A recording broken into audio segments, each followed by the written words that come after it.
નમસ્કાર મિત્રો, હું અને તમે બધા જાણીએ છીએ કે હાલમાં ગુજરાત એક ભયંકર સંકટમાંથી પસાર થઈ રહ્યું છે. તે છે અરબ સાગરમાં સર્જાયેલ ચક્રવાત બિપરજોય. મિત્રો, હાલમાં ગુજરાતના દરિયાકાંઠાના તમામ જિલ્લામાં વહીવટી તંત્ર એલર્ટ છે. ગુજરાતના હવામાન વિભાગે 15 અને 16 જૂનના રોજ કચ્છ, જામનગર અને દેવભૂમિ દ્વારકા માટે વરસાદને લઈને રેડ એલર્ટ જાહેર કર્યું છે.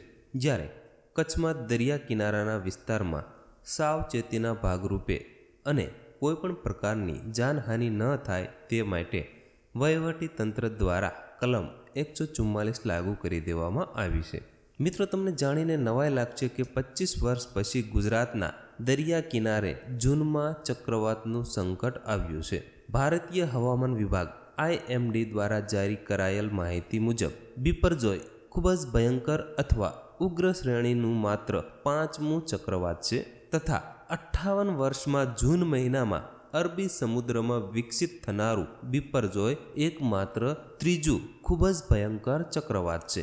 મિત્રો, ભારતીય હવામાન વિભાગની માહિતી અનુસાર 1891 પછી ગુજરાતમાં જૂન મહિનામાં સૌથી ભયંકર માત્ર 5 ચક્રવાતી તોફાન લેન્ડફોલ થયા છે, જે અનુક્રમે 1920, 1961, 1964, 1996 અને 1998 દરમિયાન આવ્યા હતા.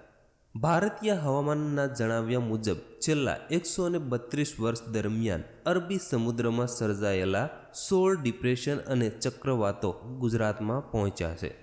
મિત્રો, આ હતી જૂન મહિનામાં આવેલા ગુજરાતના સૌથી ભયંકર ચક્રવાત વિશે. પરંતુ મિત્રો, જૂન મહિના સિવાય આવા તો અસંખ્ય તોફાનો ગુજરાતમાં આવ્યા છે. તો ચાલો મિત્રો, આજે હું તમને 2013 પછી ગુજરાતમાં આવેલા સૌથી ભયંકર 3 ચક્રવાતો વિશે જણાવીશ.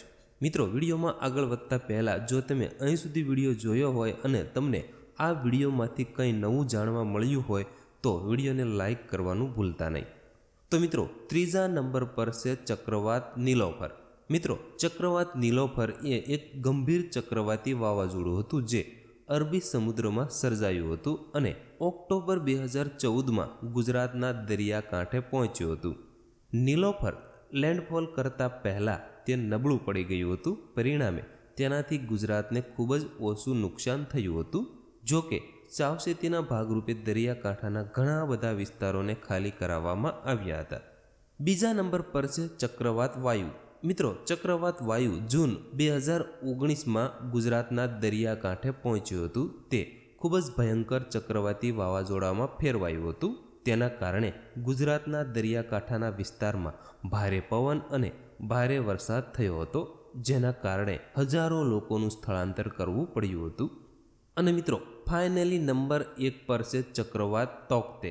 મિત્રો, ચક્રવાત તૌકતે મે 2021માં ગુજરાતમાં લેન્ડફોલ થયું હતું. તે ખૂબ જ ભયાનક ચક્રવાતી વાવાઝોડું હતું, જેના કારણે દરિયાકાંઠાના વિસ્તારમાં ભારે વરસાદ અને ભારે પવન આવ્યો હતો. મિત્રો, તૌકતેને કારણે ગુજરાતના ઇન્ફ્રાસ્ટ્રક્ચરને ભારે નુકસાન થયું હતું.